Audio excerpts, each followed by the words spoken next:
মা, তুমি কেমন আছো? আমার পোষা বেড়াল খঞ্চু কেমন আছে? সে রাত্রিরে কার পাশে শোয়? দুপুরে যেন অলি সাহেবের বাগানে না যায়। মা, ঝিঙে মাচায় ফুল এসেছে। তুলিকে আমার জুড়ে শাড়িটা পরতে বলো। আঁচলের ফেঁসোটা যেন সেলাই করে নেয়। তুলিকে কত মেরেছি, আর কোনো দিন মারব না। আমি ভালো আছি, আমার জন্য চিন্তা করো না। মা, তোমার ঘরের চালে নতুন খড় দিয়েছ? এবারে বৃষ্টি হয়েছে খুব। তরফদার বাবুদের পুকুরটা কি ভেসে গেছে? কালু ভুলুরা মাছ পেয়েছে কিছু? একবার মেঘের ডাক শুনে কই মাছ উঠে এসেছিল ডাঙায়। আমি আম গাছ তলায় দুটো কই মাছ ধরেছিলাম। তোমার মনে আছে মা? মনে আছে আলী সাহেবের বাগানের সেই নারকল? চুরি করে আনিনি, মাটিতে পড়েছিল, কেউ দেখেনি। নারকল বড়ার সেই স্বাদ এখনো মুখে লেগে আছে। আলী সাহেবের ভাই মিজান আমাকে খুব আদর করত। বাবা একদিন দেখতে পেয়ে চেলাকাঠ দিয়ে পিটিয়েছিল আমাকে। আমার কি দোষ? কেউ আদর করলে আমি না বলতে পারি না। আমার পিঠে এখনো সেই দাগ আছে। আলী সাহেবদের বাগানে আর কোনো দিন যাইনি। আমি আর কোনো বাগানে যাই না। সেই দাগটায় হাত বুলিয়ে বাবার কথা মনে পড়ে। বাবার জন্য আমার খুব কষ্ট হয়। আমি ভালো আছি, খুব ভালো আছি। বাবা যেন আমার জন্য একটুও না ভাবে। তুলি কি এখনো ভূতের ভয় পায়? তুলি আর আমি পুকুর ধারে কলা বউ দেখেছিলাম। সেই থেকে তুলির ফিটের ব্যারাম শুরু হলো। দাদা সেই কলা গাছটা কেটে ফেলল। আমি কিন্তু ভয় পাইনি। তুলিকে কত খেপিয়েছি। আমার আবার মাঝরাতে সেই কলা বউ দেখতে ইচ্ছে করে। হ্যাঁ, ভালো কথা, দাদা কোনো কাজ পেয়েছে?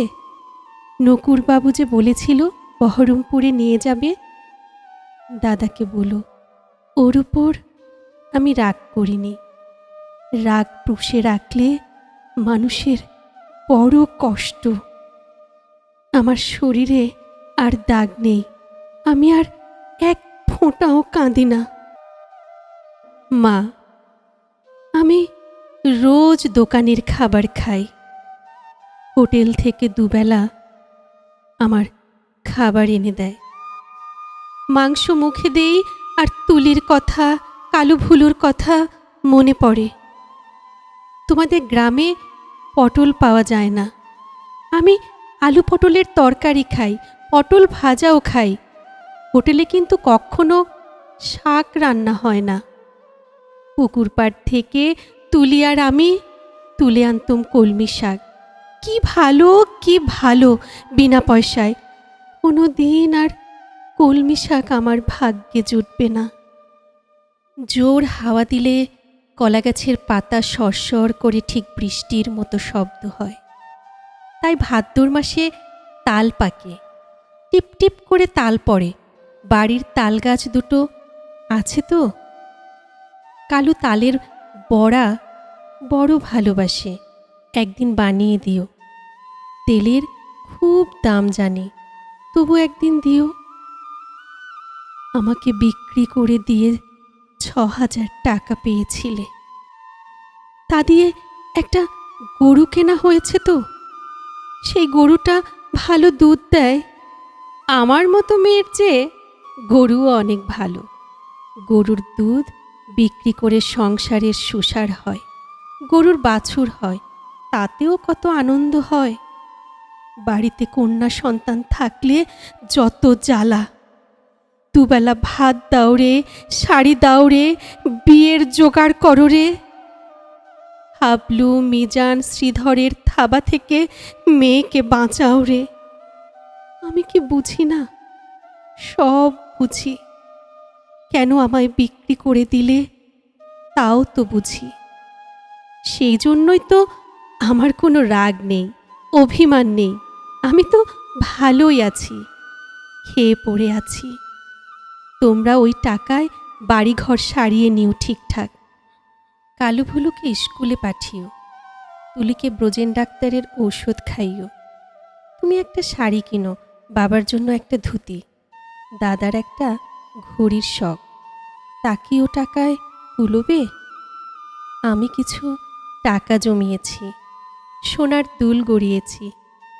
একদিন কি হলো জানো মা? আকাশে খুব মেঘ জমেছিল, দিনের বেলা ঘুরঘুটুরি অন্ধকার। মনটা হঠাৎ কেমন হয়ে উঠল। দুপুরবেলা চুপি চুপি বেরিয়ে ট্রেনে চেপে বসলাম। স্টেশনে নেমে দেখি একটা মাত্র সাইকেল রিক্সা। খুব ইচ্ছে হলো একবার বাড়িটা দেখে আসি। রথতলার মোড়ে আসতেই কারা যেন চেঁচিয়ে উঠল, কে যায়, কে যায়? দেখি যে হাবলু শ্রীধরের সঙ্গে তাস খেলছে দাদা। আমাকে বলল, হারামজাদি, কেন ফের এসেছিস? আমি ভয় পেয়ে গেলাম। ফিরে আসিনি গো, থাকতেও আসিনি, একবার শুধু দেখতে এসেছি। হাবলু বলল, এটা একটা বেবস্যা মাগি। কি করে জানলে বলো তো? তাকে আমার গায়ে লেখা আছে। আর একটা ছেলে, চিনি না, বলল, ছি ছি ছি ছি, গায়ের বদনাম। হাবলু রিকশাওয়ালাকে চোখ রাঙিয়ে বলল, ফিরে যা। আমি বললাম, দাদা, আমি মায়ের জন্য কটা টাকা এনেছি, আর তুলির জন্য। দাদা টেনে এক চড় কষালো আমার গালে। আমাকে বিক্রির টাকা হকের টাকা, আর আমার রোজগারের টাকা নোংরা টাকা। দাদা সেই পাপের টাকা ছোবে না। ছিনিয়ে নিল শ্রীধর, আমাকে ওরা দূর দূর করে তাড়িয়ে দিল। আমি তবু দাদার উপর রাগ করিনি। দাদা তো ঠিকই করেছে। আমি তো আর দাদার বোন নই, তোমার মেয়ে নই, তুলির দিদি নই। আমার টাকা নিলে তোমাদের সংসারের অকল্যাণ হবে। আমি চাই তোমরা সবাই ভালো থাকো। গরুটা ভালো থাকুক, তালগাছ দুটো ভালো থাকুক, পুকুরে মাছ হোক, খেতে ধান হোক, ঝিঙে মাচায় ফুল ফুটুক। আমি কোনোদিন ওই গ্রাম অপবিত্র করতে যাব না। আমি খাট বিছানায় শুই, নীল রঙের মশারি, দাঁড়গোড়ায় পাপোশ আছে, দেয়ালে মা দুর্গার ছবি, আলমারি ভর্তি কাচের গেলাস। বন বন করে পাখা ঘোরে, সাবান মেখে রোজ চান করি। এখনকার কুকুরগুলো সারা রাত ঘেউ ঘেউ করে। তাহলেই বুঝো কেমন আরামে আমি আছি। আমি আর তোমার মেয়ে নই, তবু তুমি আমার মা। তোমার আরও ছেলে মেয়ে আছে, আমি আর মা পাবো কোথায়? সেজন্যই তোমাকে চিঠি লিখছি। মা, তোমার কাছে একটা খুব অনুরোধ আছে। তুলুকে একটু যত্ন করো, ও বেচারি বড় দুর্বল। যতই অভাব হোক, তবু তুলিকে তোমরা, তোমার পায়ে পড়ি মা, তুমি বাবাকে বুঝিয়ে বলো, তুলিকেও যেন আমার মতন আরামের জীবনে না পাঠায়। যেমন করে হোক তুলির একটা বিয়ে দিও। ওর একটা নিজস্ব ঘর সংসার, একজন নিজের মানুষ। আর যদি কোনো রকমেই ওর বিয়ে দিতে না পারো, ওকে বলো গলায় দড়ি দিয়ে মরতে। মরলে ও বেঁচে যাবে। না না না, একে অলক্ষণে কথা বলছি আমি। তুলি বেঁচে থাকুক, আর সবাই বেঁচে থাকুক।